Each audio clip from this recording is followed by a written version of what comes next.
দর্শক, এবার কিন্তু উত্তল পাকিস্তান, দাবি একটাই, ইরান বাঁচাও, ইরান বাঁচাও। ইরানের পক্ষে কিন্তু সাধারণ জনগণ মাঠে নেমে গেছে নামাজের পরপরই, আপনারা দেখতে পাচ্ছেন। তবে বিক্ষোভকারীদের দখলে কিন্তু পুরো পাকিস্তান চলে গেছে, কন্ট্রোলের বাইরে কিন্তু কন্ট্রোল করতে পারছে না পাকিস্তানি সরকার। আপনারা শেয়ার করে দেবেন দর্শক, দেখতে পাচ্ছেন সরাসরি বিক্ষোভকারীদের দখলে কিন্তু চলে গেছে। দাবি কিন্তু একটাই, ইরানকে আসলে সাহায্য সহযোগিতা করার জন্যই কিন্তু পাকিস্তানের জনগণ পাকিস্তানের সরকারদের চাপ দিচ্ছে, যাতে সরকার ইরানের পক্ষে যেন যুদ্ধে নামে বা ইরানের পক্ষে যেন অস্ত্রশস্ত্র পাঠায়। দর্শক, আপনারা দেখতে পাচ্ছেন, পোস্টে শেয়ার করে দিবেন, শেয়ার করে সকল মুসলিম ভাইদের দেখার সুযোগ করে দিবেন এবং পেজটি ফলো করে রাখবেন। দর্শক, আপনারা দেখতে পাচ্ছেন ইরান এবং গাজার পক্ষেই কিন্তু তারা মাঠে নেমেছে পাকিস্তানের সাধারণ জনগণ।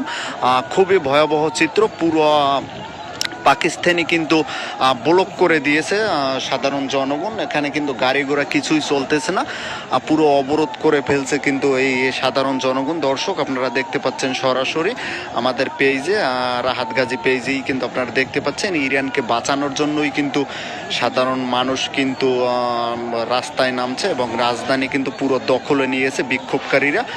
দর্শক, শেয়ার করতে ভুলবেন না, সকল মুসলিমদের দেখার সুযোগ করে দিবেন। ইরানের পক্ষে কিন্তু সাধারণ মানুষ সবই, মুসলমানরা কিন্তু বিক্ষোভ চালাচ্ছে।